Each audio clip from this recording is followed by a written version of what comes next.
Hello, friends. We're back again. It's Fightful.com. It is September the 8th, 2023. I am Actual Pearl, and it's Friday night, so you know it's special. There's a delight in the air. Impact Victory Road just went off the air, and I've got the one and only Cresta Starr with me 2 nights in a row, so you know it's going to be fun. How you doing, Cresta? How you feeling?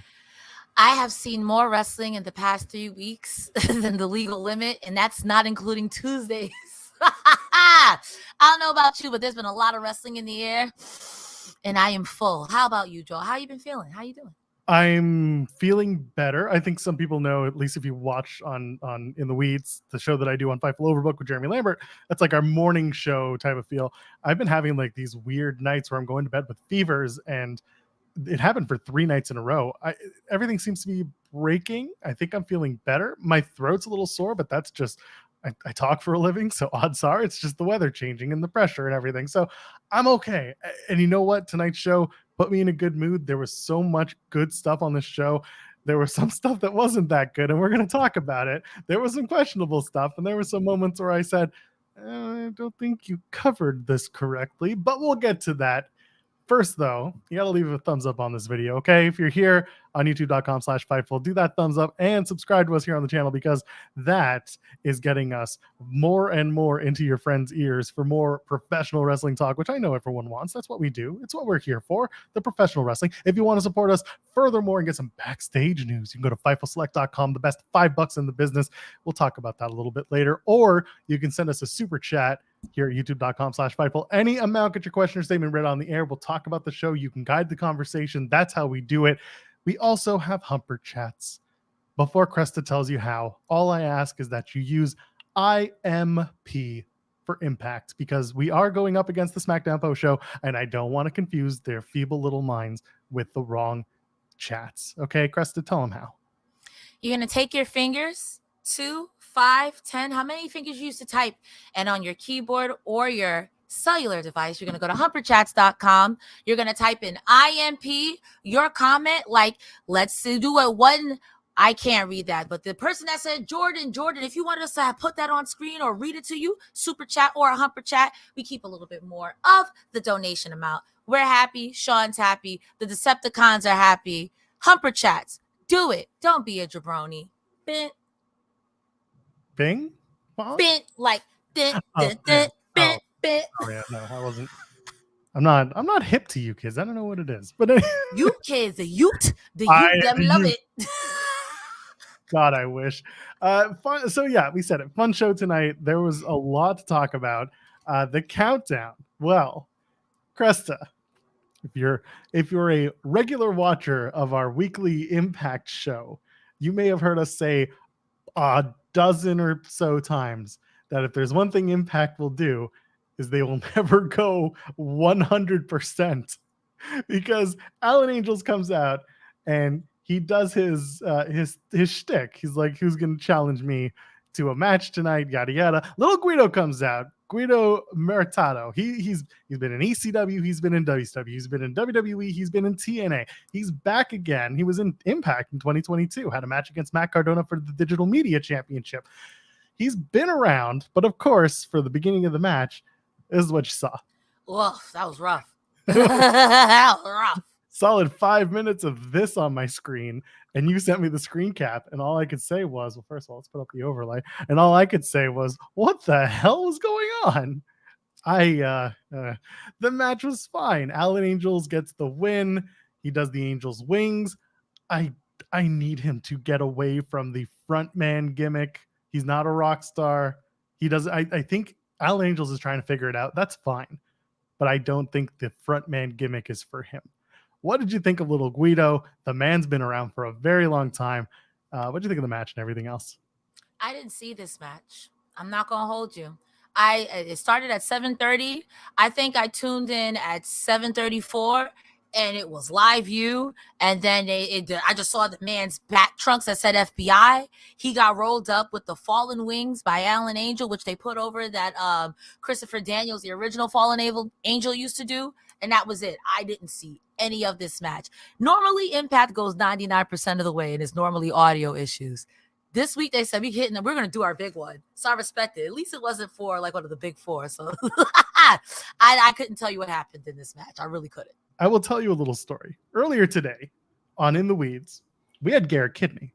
Garrett Kidney hosts a very popular podcast about TNA, and he also works for Impact Wrestling and does some social media stuff. And I flat out asked on the air, and I told him about the 99-100 gimmick that you and I do. And I said, what will it take for post-production to yada, yada, yada? And it turned into, are you going to fight post-production? And I said, well, I could. But I would you already got beef with Steve Maclin. Slow your roll. Listen, we'll deal with Steve Maclin towards the end of the night. Josh Alexander is my new favorite person. So regardless, tonight was a good example. I'm not going to put it on Impact. I'm not going to put it on post-production. This is clearly an uplink issue, some sort of satellite feed. Whatever it was, I just had a good laugh. But yes, it was just that. It was the weather. It was just silly, stupid things. But we bring it up. Part of Impact's charm. It's just part of the charm. It's just part of the gimmick at this point. Either way, the frontman gimmick, I'm hoping Alan Angels finds that next level that's not this level. There's got to be something more for him. Yeah, I've always wanted something more, even when he broke away from Dark Order, especially coming in here. And I think we had said that too when he joined the design. It's like, I don't want you to join one spooky group to join another spooky group and then do nothing. I think there is a future for him in the X division, absolutely. But much like Yuya Uemura, he needs something like just a little bit more. Because I think the frontman gimmick can work. Just right now in his current iteration, God forgive me for saying this, wrestling Jesus and the specter of Bob Backlund don't haunt me, but it's giving 99-cent Dalton Castle. Please don't beat me up. Please don't beat me up. Please don't beat me up. I'm soft. I'll tap. It's almost there. It's almost like he could be a boy, but he's almost there to Dalton Castle, if that makes sense. He's almost there. Man, I can see the Rockstar gimmick. But it's just not, it's not Dalton Castle Rockstar. Dalton Castle's like, she's my cherry pie. And he's more like, look at this photograph. Does that make sense? None of those hit. So let's just oh my God. Okay, hold on. Let's go back. Okay, here's where I agree with you.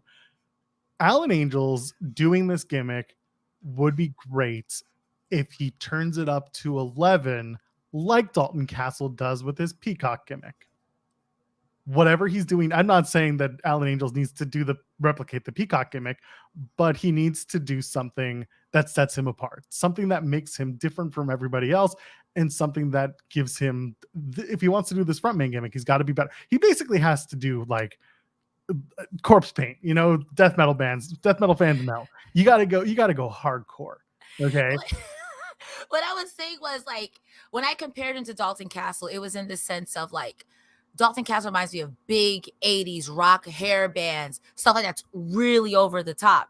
And while Alan Angels is great, I compared him to Nickelback because I like Nickelback.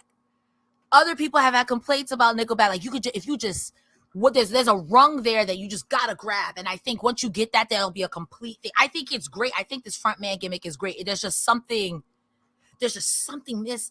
The sazon is missing. The table salt is missing. There's just a little something. Alan Angels, here is your homework.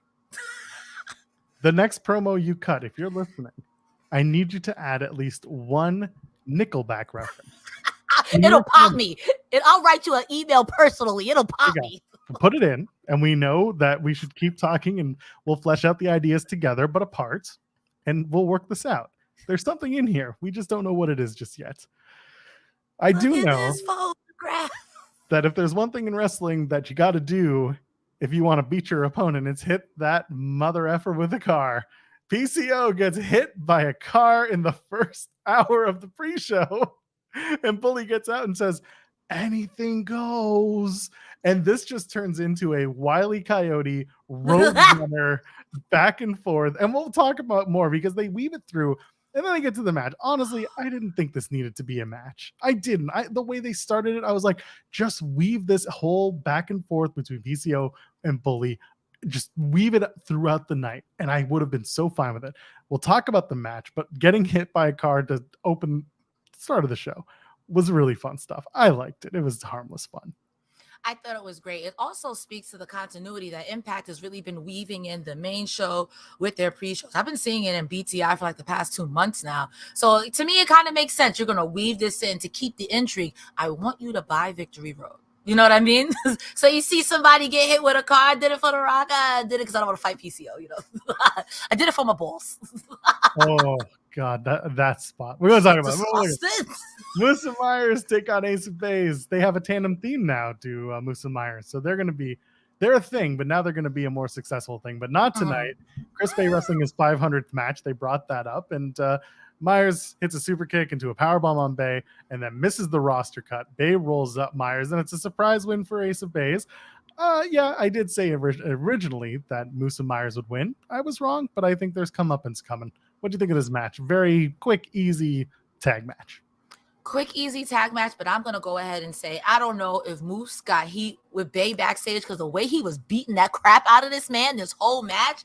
You know, Chris Bey often says, it's me, your ultimate finesse, your girl's favorite wrestler. I don't know. Moose was taking exception to Bey tonight. Moose and Bey worked the hell out of this match. The match was great. It was a fine match. And I guess tonight was the first time I can really say that, honestly, I haven't seen Chris Bey get beat like that in a very long time since we started campaigning for him to win. Sorry. Moose was really laying into him. This match was great. I thought it was a showcase for Moose and Bey in particular. That's just me. No, I agree. And again, I think when they realized that this was the 500th match for Chris Bey, they probably said, I'm talking about the 4 guys in the match, they probably said, you know, let's put some shine on Chris and let Chris Bey be the standout in the match. And Moose is Moose. Moose, you know, feel how you feel about him. I don't care. But one thing that he continues to do is put together good matches and work really well with talent. We've talked about the Kevin Knight match. That completely shocked a lot of people. That match was so damn good for the amount of experience Kevin Knight has. And just for you don't consider Moose to be that guy who can bring out the best in young talent, but clearly that's the case. And here we are. So yeah, no, I fully agree with you. Moose and Bey, they were the standouts in the match. Yeah, absolutely. Jester Designs rejoined us 21 months as a member here at youtube.com/Fightful, saying, I was at SmackDown tonight, completely forgot about Victory Road. I'll catch up tomorrow, I guess. It's worth it. Go check it out. This was a really fun show. Easy watch. And you can probably skip through a few things as you're listening to our wrap up here. I mean, honestly, it was a very easy watch. Digestible, like Joel said. Even the things you could skip, I kind of turned my brain off and I enjoyed it. Absolutely. But yeah, go check out the show. It's fun. Victory Road opens up with the X Division Championship on the line. Lio Rush and Kushida, buddy. Oh, I love this match. Okay. First of all, Lio Rush selling the arm the entire time the Kushida's working over it. I love it. If you wanted a theme for tonight, it was sell jobs. It was selling and it was working a limb. That's what every member of the roster at one point was doing, and they did it well and they sold it well, and I loved it. Early on, you got Kushida going for the hoverboard lock, kicking the ropes to get the arm locked in, and just making it just wild. Good stuff. Targeting the arm is what he did. Rush does a lope, so that lower suicide dive, and then he gets caught in the hoverboard lock outside of the ring. Was gnarly. Weird. Lio Rush retains. He hits a low blow into the final hour. This was an excellent, excellent match to start the show. And honestly, there were moments where I thought Kushida had it, and it could have been a really fun match to have a new champion. And what did you think of this match, Kushida and Rush? I know. I agree with you. This match was literally, I'm going to get you in this hoverboard lock no matter what you do. The dive outside, I cannot put that spot over enough because Lio Rush gave it his all, but oh boy literally caught him. And that was the first one of 2 dives where it was like, get out of here. It's funny now that I think about it that it happened in the 2 capstones of the night. This match, there was also a Spanish fly on Kushida, but he managed to reverse it into a hoverboard lock. Lio Rush was also your perfect piece of crap heel here. This match was really great, and I expect nothing less from the X Division. You know what I mean? I agree with you in the sense that I thought at any moment Kushida could take it, but I'm happy Lio Rush is staying around. I'm happy that he's going to be here. And maybe what's next for Kushida? You're going to stick around. You've been in and out. This was a fantastic match. It was literally, I'm going to get you in this hoverboard lock no matter what you do. Time to cheat.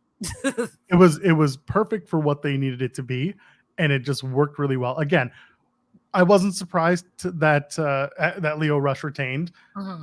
If Bound for Glory is your biggest event of the year, you want a guy like Lio Rush to be on the card. Same thing with your Impact World Champion. You want a guy like Alex Shelley. You want a Will Ospreay. You want Trinity, the Knockouts World Champion. You want those people to be on your Bound for Glory card. So I get it. I get why Lio Rush retained, but man, they did a very good job of making me think at different points that Kushida had it, and he just put on just a clinic of a match. And after the match, again, I'll put over Lio Rush. The referee goes to raise his arm, and he's like, no, not this arm. Stay the frick away from this arm. Raise my other arm. And every time he's selling the arm. It was just good stuff. It'd be like that sometimes. I mean, it's your job as a wrestler to remember which arm hurts. The ref is there to make sure that everyone doesn't get hurt, and you kick out when you're supposed to. And if not, the dreaded X is going up. Not DMX, not the Bronx. Nice. We go to the back. PCO's not dead. That's really the takeaway here. Dobby the Brain Heenan did send a super chat saying, I hope Lio Rush never leaves. He's perfect for Impact. And you know what? I agree. I think he's really well suited for Impact so far. When he got injured in that MCW tournament not too long ago and couldn't really work the tapings in Chicago, that sucked. But clearly they made good use of him. They worked around what was going on with his shoulder, his arm, whatever it was that he had injured. They did a good job working around it, and they're just getting good work out of Lio Rush. He clearly wants to be there. He clearly loves the stories that they're telling with him. I like it. I hope he sticks around, and I hope that he's having fun, because it sure as hell looks like he is. We have another one from Dobby the Brain Heenan. We'll get to that a little bit later when we get to the women's match. And I do see some of your Humper Chats. Thank you. Keep getting them in over at humperchats.com. Knockouts tag titles. Don't forget to put IMP in your Humper Chats while Joel collects himself. Lady, it's not me who has to do that. Anyway, MK Ultra versus Gisele Shaw and Savannah Evans. I love this entourage coming out. They got the matching gear that rules. Jay Vidal keeps getting involved early in the match. Low bridges Kelly. Killer Kelly gets her outside of the ring. I still love, and I keep on saying it, Gisele Shaw doing the shock and awe. That backbreaker flatliner combo is so good. At one point, they do a backbreaker kick to the head combo from the Shantaraj while Jay Vidal has the ref distracted. Killer Kelly breaks it up. Evans accidentally kicks Gisele Shaw, takes her out of the match. So Killer Kelly takes out Jay Vidal. Masha hits a dirty looking snowplow on Savannah Evans and gets the win. Everybody looks good here. Everybody had a good time. MK Ultra are still Knockouts Tag Champions. What's next for the Shantaraj, Cresta Starr? I don't know, but I want to talk specifically about Jay Vidal. Let's go. What's next for him? Because he is so meddling, and you would think after Jody Threat kidnapped him, he would chill out. But I see the kidnapping didn't work. So I feel like, to me, the next logical progression, because I think Gisele Shaw and Savannah Evans here looked incredible in this match. And honestly, is the best, in my opinion, Evans has looked, and she's been looking consistently better. She took that snowplow like a champ. And no disrespect or anything, Masha's not a slouch. Savannah Evans is like 9'9", bro. That's a big woman. And I'm not saying Masha's short, but Masha is not Savannah Evans' height. And she picked her up with ease. Like, get out of here, bro. Like, no, Cressa, I can confirm to you, Masha Slamovich is short. Well, much like the Deonna Purrazzo Jordynne Grace match, that was women of varying sizes slapping meat, and I was thoroughly sports entertained and impressed. I want something more for Jay Vidal. I would like him to do something where he doesn't feel like he has to interfere in these matches all the time. I live for his character. He's playing his part great, but I think at some point, he's got to do something, or he's got to be an effective meddler, because I feel like he's not an effective meddler. When Gisele Shaw was meddling, she's an effective meddler. Savannah Evans and Jay Vidal are not effective meddlers. You know how you become an effective meddler, as you're putting it? You get in the ring more. And if you get in the ring and you show, it's building XP, right? It's the same idea, like leveling up in a video game. It's your RPG character is getting more experience, and as they get more experience, and they get, meddling +1. That's what Jay Vidal needs to work on, because match-wise, he hasn't had a lot in Impact. And I know he wants more. I know he wants to wrestle, and he deserves those spots. So you're right. Agree. I think that there is a time coming for Jay Vidal, but again, that roster is very deep. Someone mentioned in the chat, no speedball tonight. You know, that's not a knock on Mike Bailey. It's very possible he was booked elsewhere anyway. And we haven't seen Jonathan Gresham in weeks. We don't know what's going on with that story. And God knows we've been trying to figure out if it's a storyline or if it's winding down the end of his contract. We don't know. So there are certain members of the roster on the knockout side. How many times have we talked about Tasha Steelz? Where is she? This is a deep roster. It's deeper than people know, and it could get deeper for all we know. But Jay Vidal is someone who continues to impress whenever he's there. Agreed. Wile E. Coyote time. Bully attacks PCO from behind. He's trying to light him on fire again, pouring the gasoline. Then he lights up. He lights up the barbecue lighter, and he's like, "Do you know who I am?" And then he gets a face full of gasoline, and he screams like a little you-know-what and runs away. Harmless, hilarious. I wish the match was just this, over and over again. Little segments, and then a 10-minute something in the ring. This should have been the whole build-up of him just running. I mean, it was, but I feel like, do you remember, Wendy? 5 years ago, baby. That was 5 years ago? Yep, SummerSlam 2018. Oh, I just want to throw up now. I feel so I feel sick. Oh my God. I don't know why I thought that was 2 years ago. No, it was much more than that. Pandemic really got rid of people's concept of time. That was 3 years. We ain't getting back. I was going to make an anime reference, but you don't watch it. Never mind. Continue on. I see Gresham got hurt. I did know this.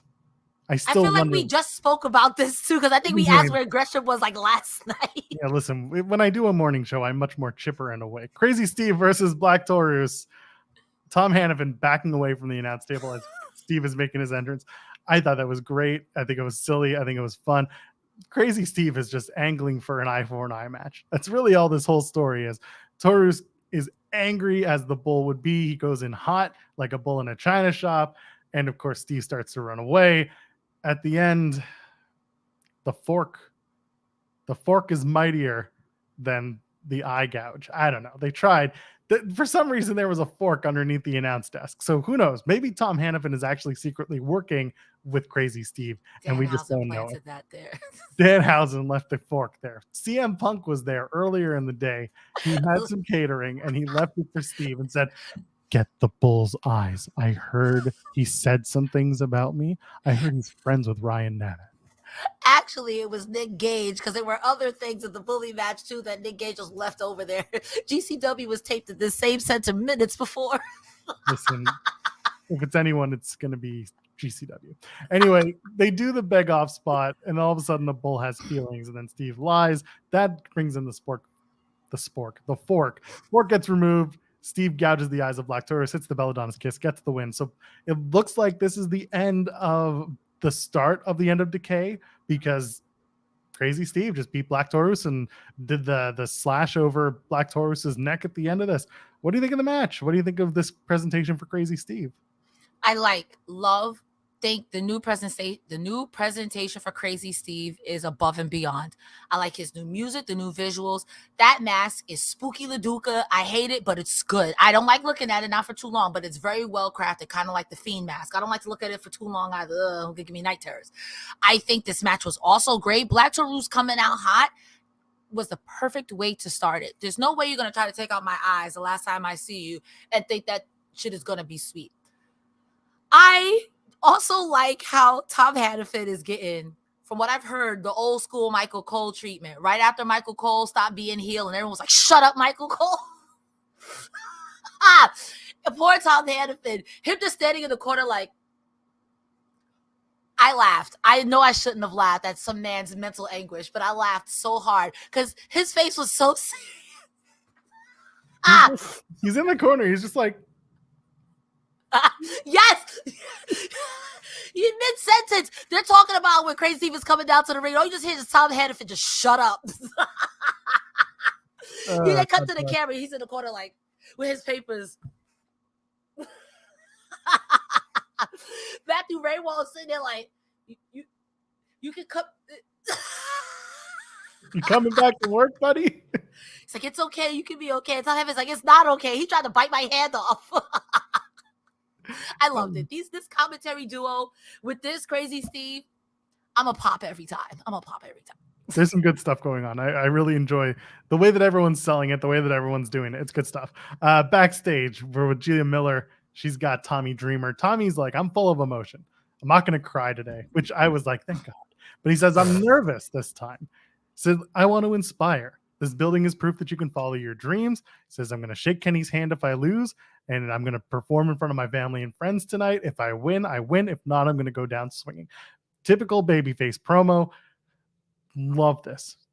We do the title versus career match. Kenny King versus Tommy Dreamer. Tommy Dreamer is the new digital media champion. Cresta Starr.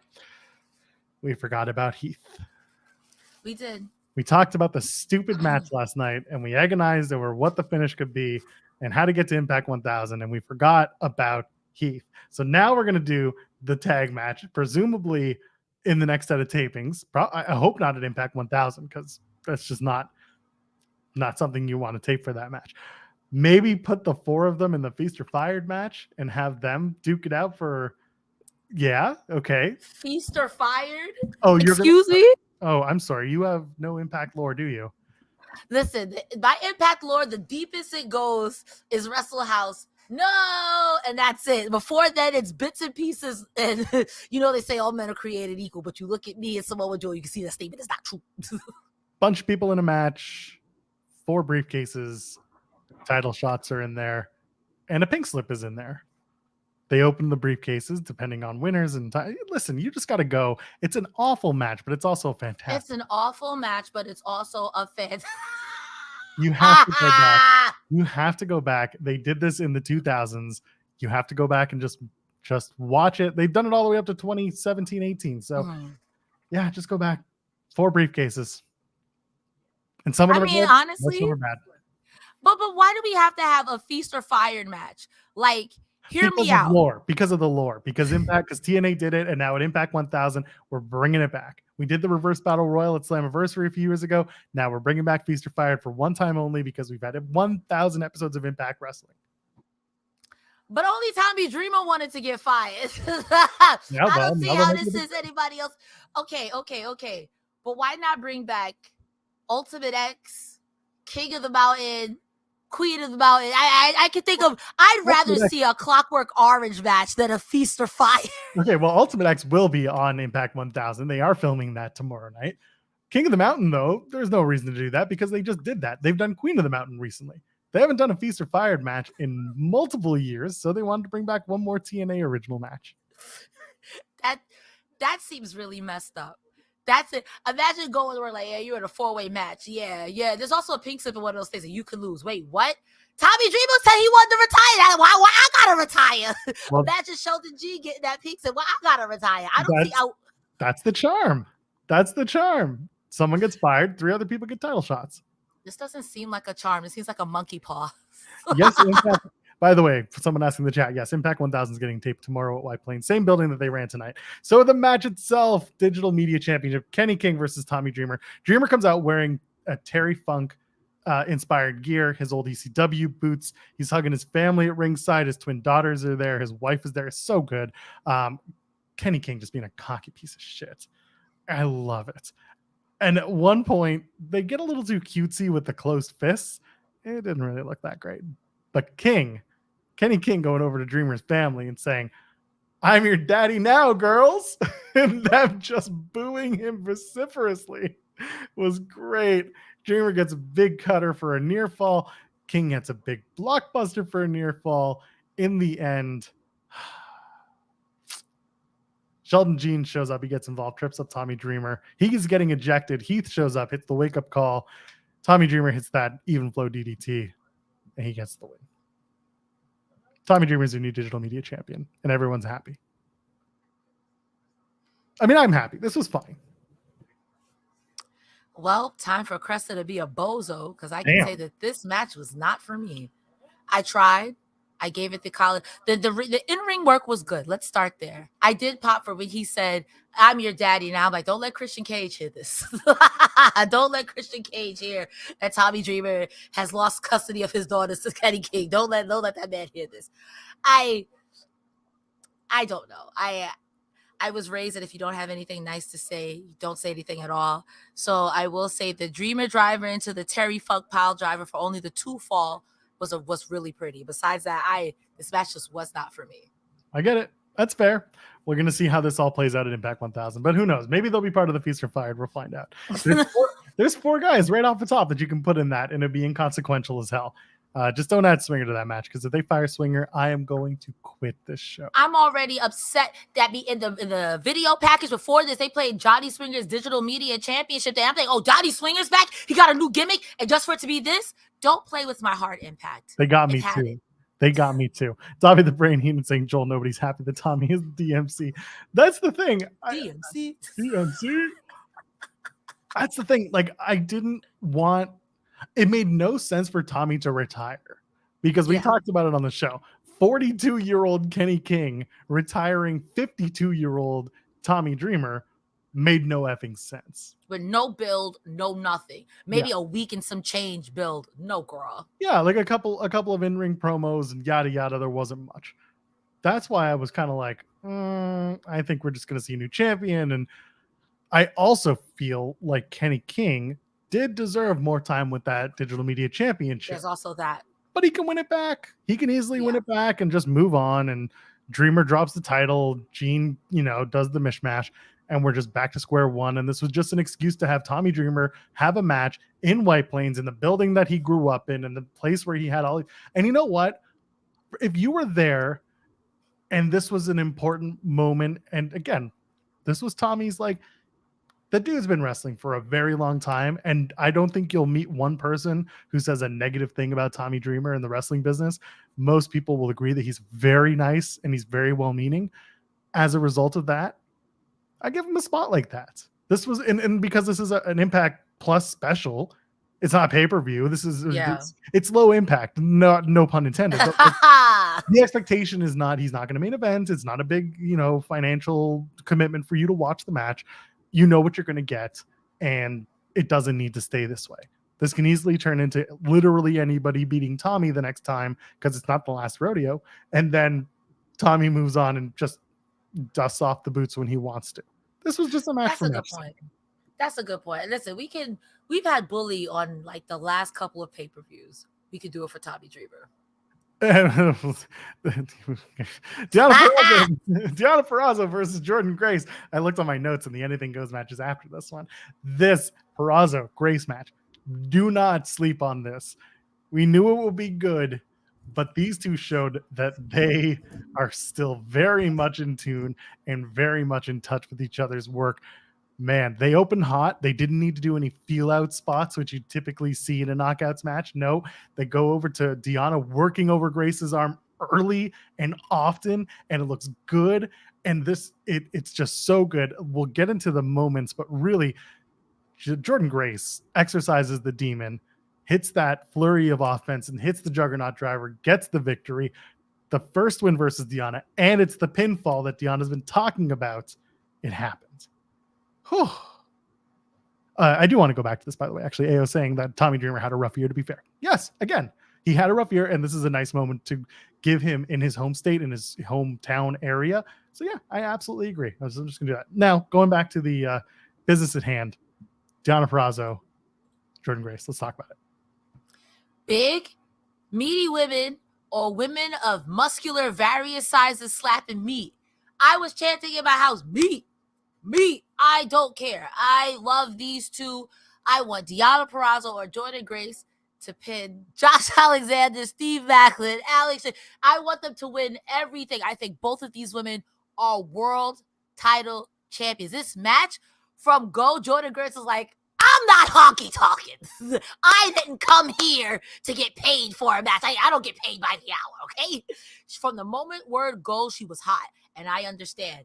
Deonna Purrazzo has been an albatross on Jordan's Grace neck. No matter how good Grace is, Deonna's always been better. And I love this rivalry. Tonight, she, like you said, literally exercised the demon. I got a bunch of notes, so we just gonna play the top hits. I liked that every time Grace tried to speed up the match, Deonna was like, no, because I need to get you in the Fujiwara armbar. It was a nice deep suplex on Jordynne Grace for a pin, but when Deonna kicked out, she flipped that into a Fujiwara armbar. There was a stalling suplex into a juggernaut jackhammer, but Deonna Purrazzo still kicked out. But that ended up being the finish anyway, where she got a juggernaut driver on Deonna Purrazzo. What a match! What a match! What a match! I would take this on the card 18 times. What a match! Did I say what a match? What a match! Go out of your way and watch this match. This, and I think there was one other match after this, but I can't think of it right now because I'm so focused. This was my match of the night. This match was so good. Did I tell you that this match was so good? Go ahead. If you like women's wrestling, go ahead and watch this match. So good. Jordynne Grace looks phenomenal. Deonna Purrazzo looks phenomenal. But Deonna Purrazzo is about to go crazy. She's lost 3 times in a row now. Ridiculous. On pay-per-view, disgusting. First of all, I do want to point out, so Deonna finally named that version of the Wednesday Night Fever that Cresta does. She calls it the coup d'etat, so that inverted package driver. So that's called the coup d'etat. So I wrote Widow's Peak. I was like, is she doing a Widow's Peak? That's different. That's a different one. Shout out to Tara. But no, this was different, man. The superplex into the juggernaut jackhammer from Grace looked good. This was just a good match with a lot of urgency. People are pointing out in the chat, it's just like Gail Kim and Awesome Kong. Yeah. Listen, if this is their updated version in 2023 of a feud that was huge in the early 2000s, mid 2000s, and really told the story of putting women's wrestling on North American wrestling promotions maps, this is the realignment of that. It was really good stuff, really solid stuff. AO saying this is the best women's wrestling feud in years. And hard to disagree with that. It's a really solid match. And because we're talking about exercising demons, this is just furthering something you and I talked about last night on our Impact post show. I really think that Jordynne's going to go after Trinity next because she's exercised the Deonna Purrazzo demon. Now she wants the new blood. Now she wants the new champ. She wants to reign atop the Impact Knockouts division. She said it in that pre-match promo. I think that the Impact World Championship is on her table, but I think it's coming next year, not immediately. And you know what? I'll take it one step further. I could see Grace versus Trinity, and right when the match is getting good, here comes Deonna. I'm big mad. I lost to both of you broads. Screw you. I'm messing up this match. Dusty finish. So I think if there's a 3-way, it'll be a good test of metal for Trinity. I love Jordynne Grace, and Deonna Purrazzo could fight forever again. I could have it 15 times on one card and not watch it. I think that'd be great. And even if either one of these women lose, Trinity, Grace, or Purrazzo, I think all 3 of them will be better for it. I think if that's the case, the smart thing to do is to keep it on Trinity, have Grace or Purrazzo go for the world title. And that could last until the end of the year. We already in September, baby. October, we already making plans for it. So I just remembered, if Deonna Purrazzo and Gisele Shaw end up teaming up and winning the Knockouts tag titles, I have so many things to say. Because I'm thinking about failures going out, like failures who are after each other at every turn, becoming best friends and do MJF Adam Cole. But that's peak wrestling. Come on now. That's it. The enemy of my enemy is also my teammates. Frenemy. And I'll put it like this. When I made the joke on the Twitter, they both quote tweeted me. And they both reacted. And they both made me think, y'all ain't talking to me any other time. So what's going on? Maybe I just had them at a funny moment. But I'm just saying, if they do Purrazzo and Shaw, oh God, I will laugh for days. That's too many divas in the Shaw entourage. I'm sorry, that's too many divas. Maybe that's the end of the Shaw entourage because they didn't get the job done this time against MK Ultra. I mean, to me, I don't see how what happens with that. Maybe I'll get along for a while. I'd be okay with it. Maybe it does come full circle. Chelsea Green looking out her window like, I can't believe. And we're going to talk about the Trinity match for the Impact Knockouts World Championship soon enough. But this is another opportunity with Jordynne Grace to have a career-defining match for both women, because they're both two very different styles and they're both two very different builds. And I think that is going to play out well if the chemistry is there.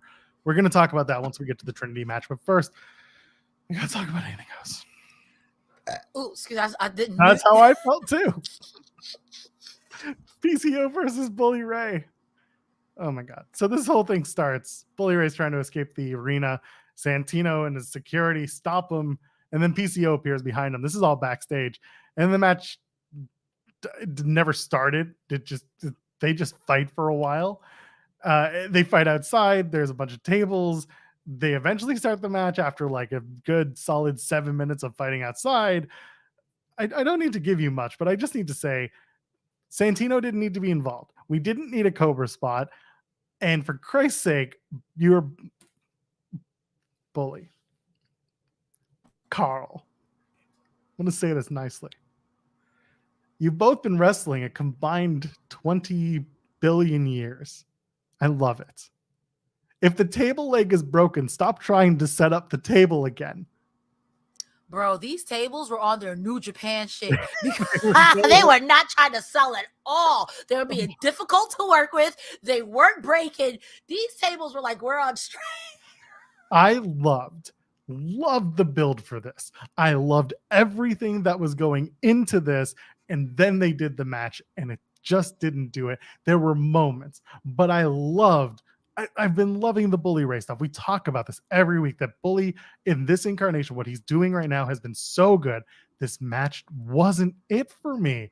They do PCO going through the 3 tables in the corner, and then they throw him to one outside at the beginning of the match. They do the ladder suplex. They do all the stuff. And then PCO chokeslams Bully through it. Then he grabs the cheese grater. And they do the cheese grater to the balls so that Bully can do the my balls.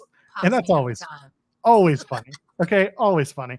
And then, he goes up top, does PCO, and he does the deanimator on Bully. And like you said, it's a New Japan table, so it doesn't break. And then you can hear Bully, as they're trying to fix the table, be like, clothesline, clothesline, clothesline.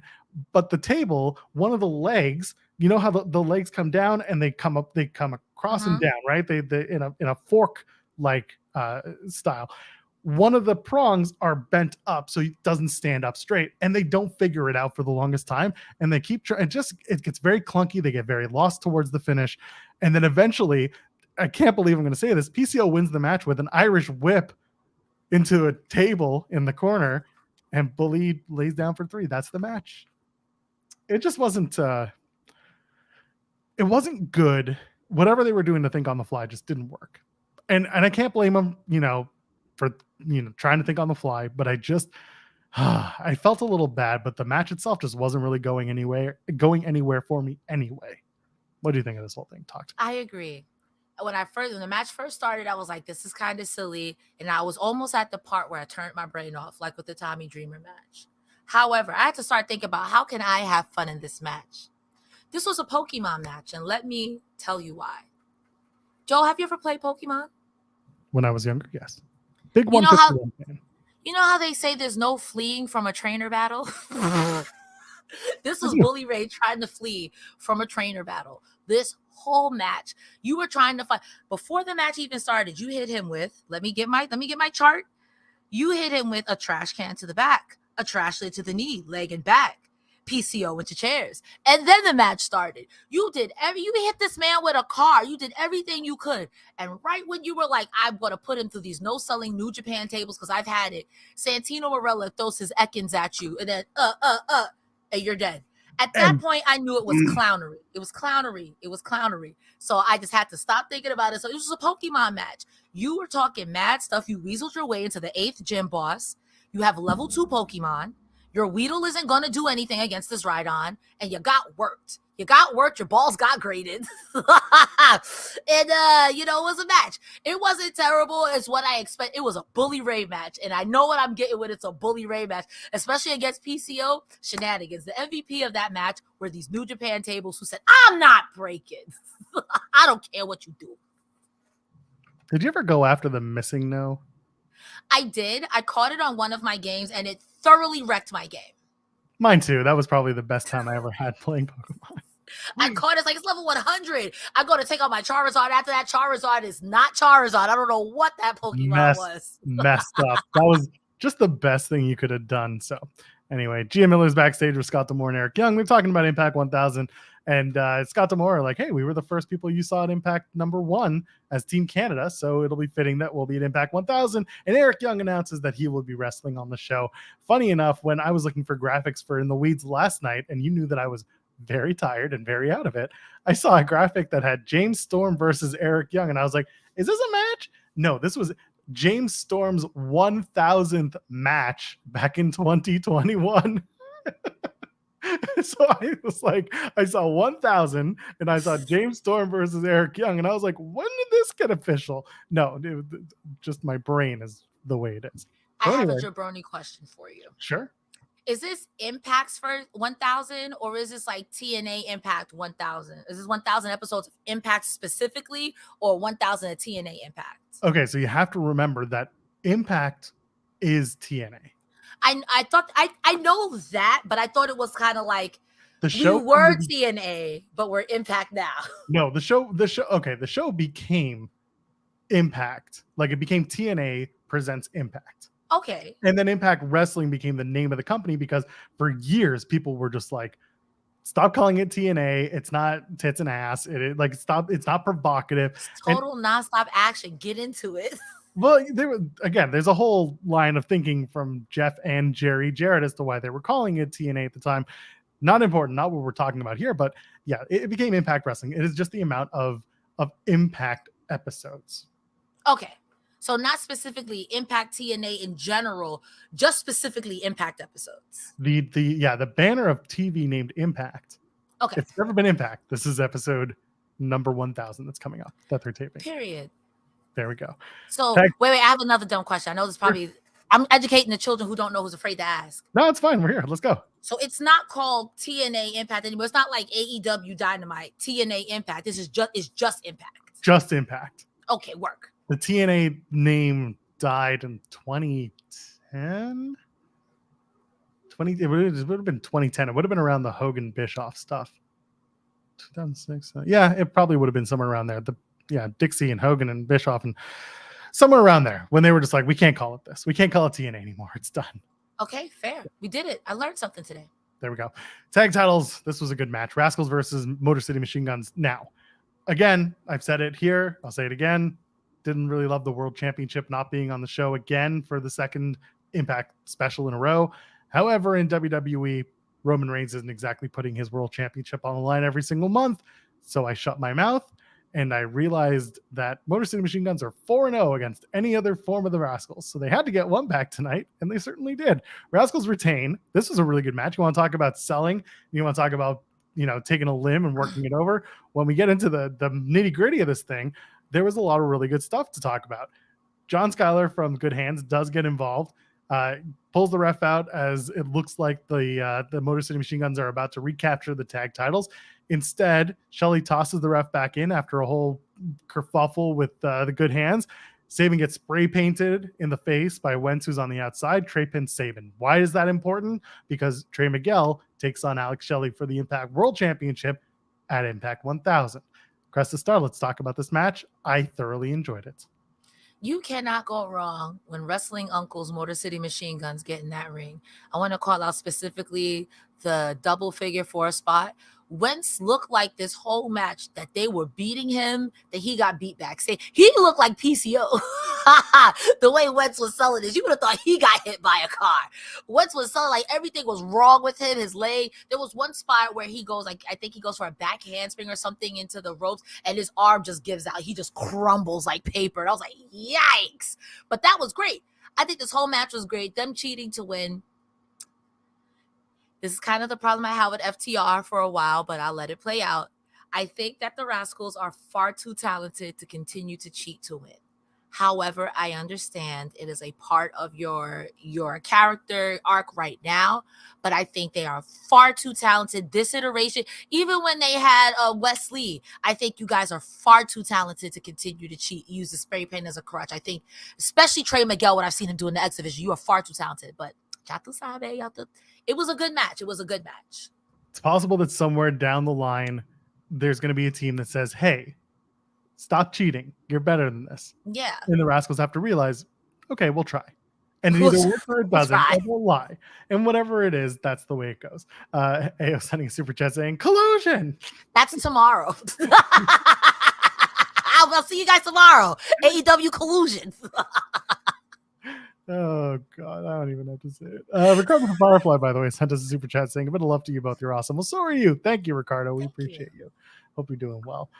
Yeah, let's dig into this thing.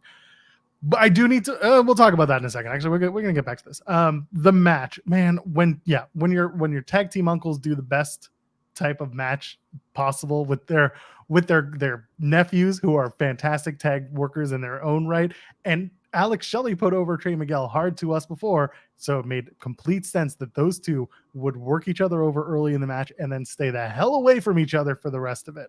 There's some really good stuff. Again, Trey selling hard when he went over with the top rope somersault dive, took out everyone, and then he lands on his feet and he starts screaming as he's like just wincing in pain. He's just selling it so well that he's had his leg worked over. It was really good stuff.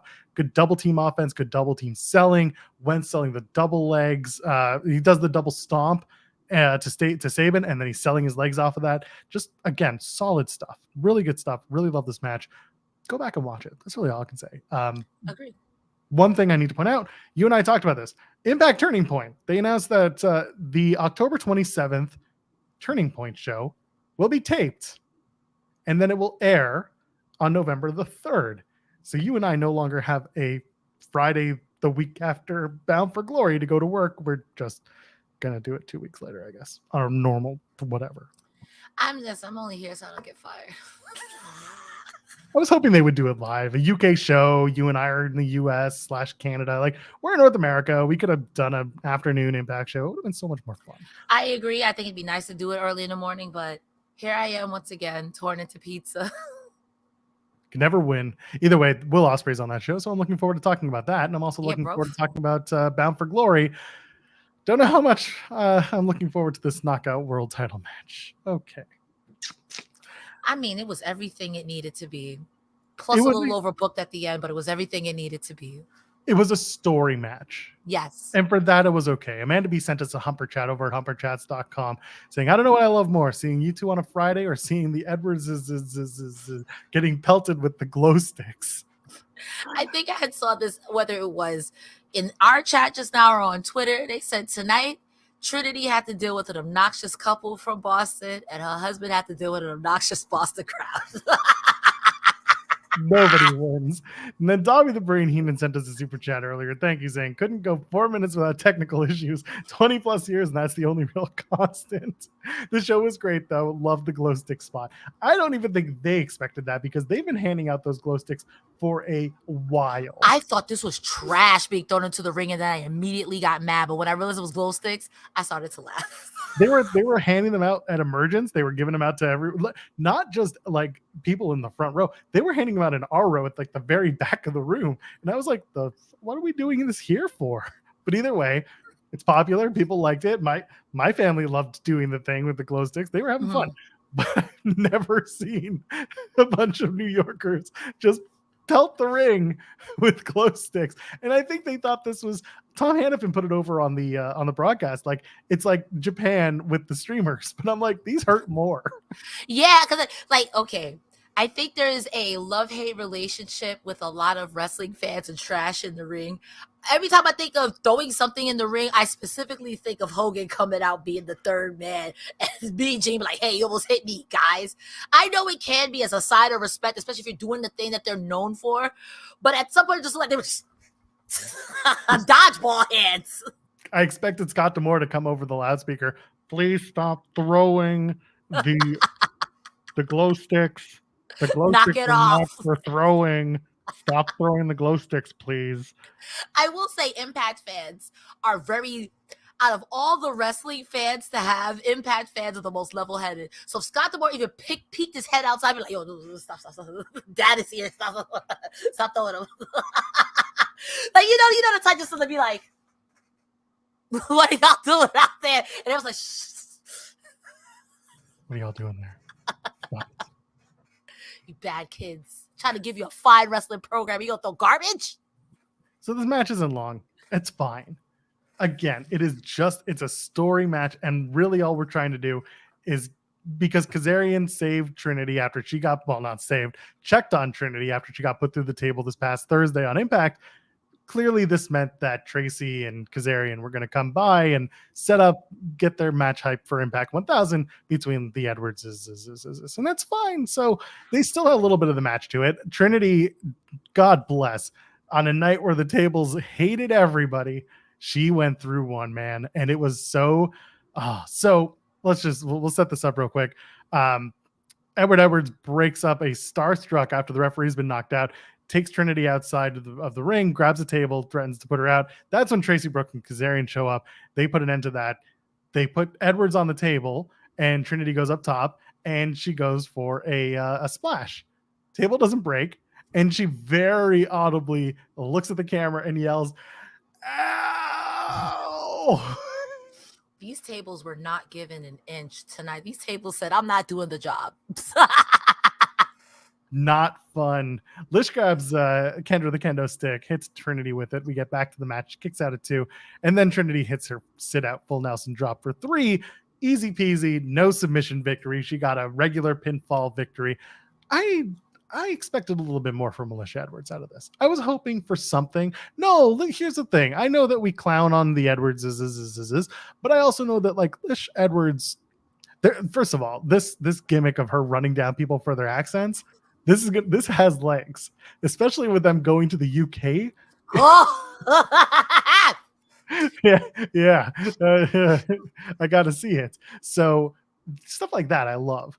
But like Lish, I know Lish can wrestle. I've seen her wrestle well. I'm not expecting her to put on a clinic of a match, but like there's possibility there.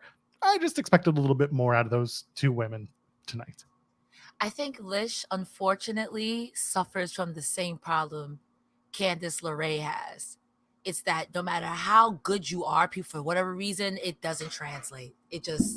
I thought tonight this is the best Lish has looked. She's peak Vicky Guerrero, yelling, screaming, high pitch, obnoxious.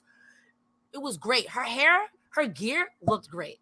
I knew what it was from the moment this match was booked. I respect Impact saying, we're not going to book you with Lish first. We're going to give you Deonna so no one can question your credibility. All you took on was, okay, Lish tried her hardest, but the Starstruck Trinity got it. And remember, she started to cinch it like a baby. To me, that was a nail in the coffin. It's like, damn, Lish, you did a gulag with you. Like, yikes. I don't know what comes next for Lish. Like you said, this is probably the Kazarian Tracy Brooks fight. But I would have wanted a little more, but at the same time, I was Lish. I knew what I was getting. I knew what was up. I knew what I was expecting. It's kind of like when you watch a Speedball Mike Bailey match. You know someone's getting the ultimate weapon. So if you're squeamish about backs, don't watch, please. Tommy the Brain Heenan sent a super chat. When they threw the glow sticks at Eddie, it wasn't streamers. They're sick of everybody. They're sick. Oh my God. I get it. You know what? In this case, it was a Boston, New York thing. It made perfect sense. I don't know why. I do know why we hate Boston. Something, the curse of the Bambino. Y'all traded Beirut back in the 1900s. I'm legally obligated to hate Boston as a New Yorker. I don't know why. I think that's why. I think it's the accent. I've been told it's the accent. It's a Long Island accent and a Boston accent's pretty much the same thing. Oh, those are fighting words across certain. And I'm from New York, and we don't really claim Long Island. We only claim Long Island and Staten Island when someone from New Jersey is saying something. Maxwell Jacob Friedman is going to haunt your dreams tonight.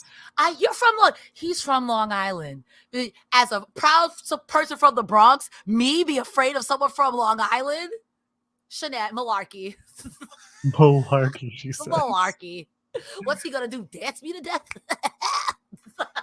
I see some in the chat being like, I want it back to go to Boston someday. Maybe they'll be appreciated there. I would love to see have Boston. I want to see like the Edwardses come out in like Celtics jerseys or in like whatever's going. Like I don't care what they're wearing. Whatever popular sports team they pick, Bruins jerseys, wherever they're playing. I don't care. All I know is the Celtics and the Bruins. So one, maybe Celtics on the top, Bruins on the bottom, and you switch it, Bruins on the bottom, Celtics on the whatever. I go for the Celtics because the color scheme is what the Edwards Green and white. typically wear. Yeah, right. I would like to see how the crowd responds to them, but then I want to see how they heal on their own crowd. I'm not even from this part of Massachusetts. Boston sucks. The traffic here is terrible. Wear my khakis. Wear my khakis. You can pack it. Yeah, I'm Boston. Yeah, I got it. I'm so mad, dude. I'm so mad I could throw this tea in the harbor. I'm sorry. I'm legally obligated to dunk on Boston. I don't know why. I'm from New York. I don't know why. Anyway, we got some really good news. They announced that Mike Tenay and Don West are going to be inducted into the Impact Wrestling Hall of Fame. That's going to be at Bound for Glory. I'm so happy. Both these men deserve their flowers. It's unfortunate Don West is no longer with us, so he is being inducted posthumously, but Mike Tenay will hopefully be there. I would love more than anything to see him tomorrow night, to hear that he's going to be at the tapings tomorrow night for Impact 1000. But if he's not, knowing that he'll be at Bound for Glory in some way, shape, or form, that's great news. These two, and again, we talked about it in the weeds today with Garrett Kidney. At the time, people gave Don West especially a lot of shit for the way that he called wrestling. Don West was not a pro wrestling commentator. Don West never wanted to know shit about anything. He wanted to react live in real time and almost as if everything was real. And that was the Don West charm. He could sell you everything. But on top of that, he made you believe that what you watched was really happening 100%, no practice, no nothing. And I think a lot of people forget that. And I think a lot of people at the time, a lot of people were looking to tear him down for being, a mark for the business, but like that doesn't matter. Forget those guys and whoever's. What Don West was bringing you was authenticity. And this is a tag team, Tenay and West, that we now thankfully look back on very fondly. And I'm very excited to know that these two guys are going to be in that Hall of Fame because it's well deserved. It's well rewarded. I'm excited. This was good news. No, I agree with that. I was thinking when they said that Don West and Mike Tenay were going to be inducted, I was like, damn, Don West just passed. This year hasn't been good to us wrestling fans at all. I was thinking that it'd be nice because the Impact commentators I remember most fondly are Don Callis and Taz. I'm like, they should induct these two. And I mean, Don Callis, as much as we hate this guy, he can be a consummate professional. And I think him or Taz would be perfect for this. I think you made a good point too. Mike Tenay doing commentary at Impact 1000, I think would be, if you can get Don Callis and Taz back just to get a Taz my balls. I would love that too, but I think it is a huge honor for them to be inducted into the Hall of Fame. We got a super chat from Dobby the Brain Heenan. If Mike Tenay is at Bound for Glory for the induction, they got to get him on the booth with Matt and Tom for the main event. Don West is a goat. Love that, man. I would love to see Mike Tenay call whatever match he wants to. Doesn't have to be the main. If there's a spot where he fits in and it makes sense and he does a good job and he's ready and willing and able, I would love to see it. Tenay is he's just that guy. And he's since found a very successful career living in Vegas doing sports betting. So the dude's fine, but the fact that he still comes around and is going to hopefully take this induction and accept the honor, that's pretty wonderful stuff. That is.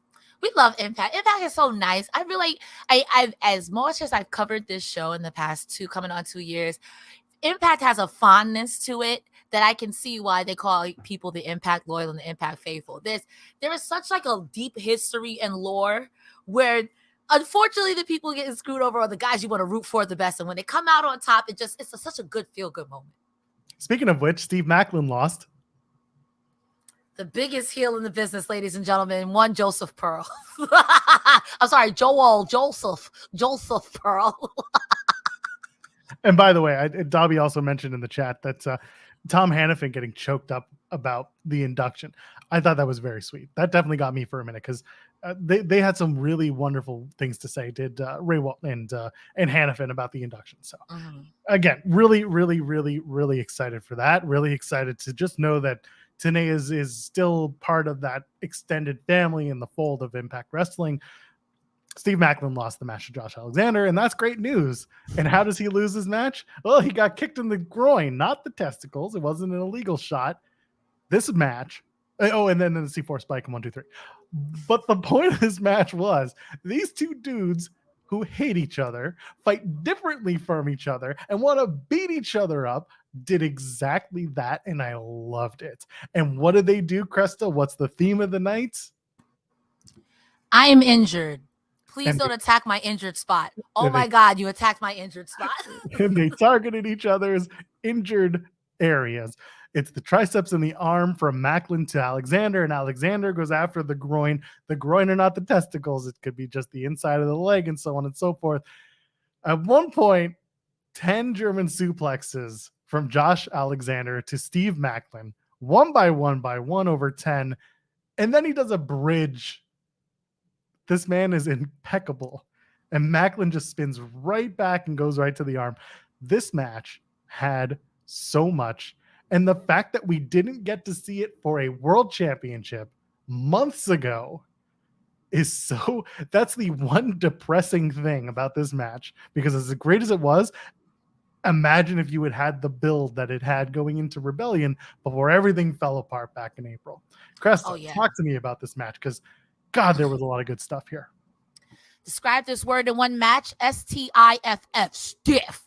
This match, at one point, they were doing chest chops. You could just see the sweat being literally chopped off of their chest. I agree with you. The fact that we were robbed of this match with so much stakes, not to say this match didn't feel like it had stakes. Like, literally, we just hate each other. We're two guys who hate each other. Josh Alexander is as phenomenal as the day he left before he went to say I was injured. This man is a machine. Same thing with Steve Maclin. He is as phenomenal as before he left. I would love to see this with some stakes. I low-key want to be like, force them into a tag team. I just want to see some. I just want to see some. I'm not here for the yucks. But I can't wait for this to be for the title. I don't know how it comes off of Alex Shelley. I don't know. I think Shelley in a three-way with this would be fine. But these two have a special chemistry that really makes you wonder what that match would have been like. Shoulda, coulda, woulda. We're not there. I mean, the 10 German suplexes, nutty. And I think I said this last night. Alexander doesn't look as big as he did when he left, but that doesn't mean anything. That means absolutely nothing. Josh Alexander is literally a machine, and he can do what he wants. He is so good, so talented. I cannot wait again for this to be for a title of any sort. I don't know how we get it off of Shelley. Not to say I want Shelley to drop it right away verbatim, but I'm saying how I feel in my heart, like a mark. Okay, so that was a match. That was another match. This was my second match of the night. I think you guys should definitely go ahead and watch this match. And in my mind, I'm thinking like, damn, how can Jordynne Grace out wrestle Josh Alexander? Oh, they'll find a way. They'll find a way, and it won't be like one of those. Yeah, he slipped on a banana peel. No, Jordynne. How can Deonna Purrazzo out wrestle Josh Alexander? How can Deonna Purrazzo get into a program where she's pinning her husband? I want to see it. I want to see it. That's all I kept thinking. Like, this is a good match. How can Jordynne Grace and Deonna Purrazzo beat Josh Alexander? There was so much in this match that was just worth going and checking out. I mean, they did a 10 count fake out, and in commentaries just selling it like beasts. Just being like, oh, it's gonna be a count. And I looked up for a second because I was typing some notes, and I just see Alexander getting into the ring at 9, and I'm just like, oh shit, they almost had me. There's so much good stuff. Alexander taking Maclin's momentum as he goes for that Lope, that suicide dive from the bottom rope, and just throws him to the floor. I loved it. Little stuff like that is great. Maclin hitting caught in the crosshairs and then immediately going for that KIA. Alexander is smart enough to roll to the outside of the ring. There's so much good stuff to go and find in this match. The finish, it just puts over the C4, and it puts over the IQ that both men have. Mm-hmm. It's that Alexander fakes out Steve Maclin. Maclin thinks that Alexander is going high, so he gets his arms up, his legs are exposed, he's not thinking about it, so he kicks him right to that groin area that was injured in Australia, and then he hits that C4 spike, easily gets the victory. Show goes off the air with him on top of the turnbuckles celebrating. And Come now, on, Steve Maclin. well, now I mean, Josh Alexander. Sorry. I was gonna say Maclin can just go home and cry into his pillow. That's fine. I don't care what you do. But if Alexander versus Shelley is going to be the Bound for Glory main event, these two need to take some swipes at each other. And I think one of the swipes that Alexander should be taking is the fact, because again, they're talking about transitional champions. That continues to be the Alex Shelley line, is you think I'm a transitional champion. Well, now Josh can lean into that and get into Shelley's head and be like, you haven't defended that title on a special event. You're too busy going after the tag titles. You're too busy having 8-man tags because you don't want to, I don't know, have a good match for the world championship. When I was world champion, yada, yada, yada, I was top of the card. What happened to you? You know, where's the prestige of this title? Leo Rush says something similar too about Chris Sabin. Right. And that's kind of where it plays in. What do the Motor City Machine Guns mean to their placement on the card and the titles that they hold? Because right now, that Impact World Championship has been effectively put on the back burner for just about every other title. So for that, I'm excited to see what type of story they'll pull out, but we got to get there first. We don't know for sure if it's going to be Alexander and Shelley. We don't know if they'll do a triple threat. Don't know if I want to see a triple threat because then Shelley has an excuse to not get pinned. Not that that's something he would do, but it's just kind of an easy out with a champion. I don't know. I only think that the triple threat would happen because I think everyone's reaction to this Alexander Maclin is, yes, please, may I have another? So that's could be the only reason why I could see them hot-shotting it right away. You don't need it. You absolutely don't need it. But to have it for a title, it kind of makes Shelley feel like he's a backseat in his own feud. But I think that this match was so good to not have it, because I mean, Josh never technically lost it. Yeah, there's a lot of things at play that you could justify it for. You know what I mean? Josh never lost it. Maclin did. I'm still one of the toughest things is I'm seeing in the chat people saying like Shelley can go heel. He can, given the way that he's been talking about, you know, being paranoid and the transitional champion stuff. But he also has a tag team partner who, for all intents and purposes, is about to face Leo Rush for the X Division Championship, barring any random, you know, changes between now and Bound for Glory. If they want to change the X Division Championship, then there's an opportunity there to have both Motor City Machine Guns go heel and work together but apart on their separate singles plan. Or this could be a breakup of the Motor City Machine Guns. One does go face, one does go heel, and one just says like, I can't be around you if you're going to be like this. And that's the end of Sabin and Shelley for a bit. I don't think. And only because Sabin has been cutting heel promos like, oh, Leo, you think you're all of this? I'm break your neck. I'm going to do it. He's been on one. So I could see both Motor City Machine Guns going heel. Like Alisha Edwards and Eddie Edwards are ride or die, but these two are ride or die for each other as well. I could see them both going heel until they don't want to anymore. And just like, we're faces now because get into it. We're Motor City Machine Guns. What are you going to do? I see some people mentioning, you know, Will Ospreay at Bound for Glory. I don't think Ospreay is coming in for a world title shot right away. I think it's likelier that he gets that world title shot in the UK against whoever's the champion. And if it's still Shelley, then you got to go Shelley's the heel because Will's going to get cheered back home. I don't know what's coming up. I'm excited for Impact 1000. They're taping it tomorrow night. We'll have coverage on the website. We'll be back on Thursday when the show airs to talk about it as we always do. That'll be tied in with the Ring of Honor post show that also goes on before us. But never you fret. We're always going to give you your Impact coverage. If you're looking for people who are looking for Impact talkers, we're your people. Tell your Impact fans to come and watch it with us, okay? Share us on social media. Tell them all your friends are here. And Cresta Starr, what are you up to? Tell them. Ladies and gentlemen, I'm the hardest working woman on Fightful next to Denise Salcedo. I will be here on Fightful again tomorrow for Collision. Myself, Ricochetto, and Iridian Ferreira, sorry. We'll be talking about Collision, all your favorite non-CM Punk AEW stuff. Next week, I am taking a break from wrestling. I need to decompress. There's been a lot of wrestling in the past week. So I won't be live Monday, Wednesday, or Friday for wrestling. But I might play some video games. And who knows, I might even be playing with you. Besides that, if that's too much go ahead and follow me on Twitter, Extra, whatever it's called, Cresta the Starr. There's a link tree in my bio where you can find all of these post shows in a playlist, all of the Collision post shows in a playlist, and where to find me on all forms of social media. Joe Pearl, where can they find you? First of all, I love the part where you slandered Kate by saying that you're the hardest working person here. No, but you're right. It's fine. And I agree with you. I am at Joel Pearl, Joelpearl. You'll find me in the weeds every Monday, Wednesday, and Friday on Fightful Overbook, 10 a.m. Eastern. And of course, Kate and I are usually on the air Sundays at 8 p.m. Eastern. We took the summer off because Kate doesn't work very hard. Cresta Starr works hard. So give her all the flowers. She's the one. Until then, ladies and gentlemen, friends, me on the binary. Thursday is going to be a great show because I'm going to talk all that shit with Kate and the show and the four of us. Ladies and gentlemen, friends, we on the binary. We'll see you on Thursday for the post Impact and Ring of Honor show.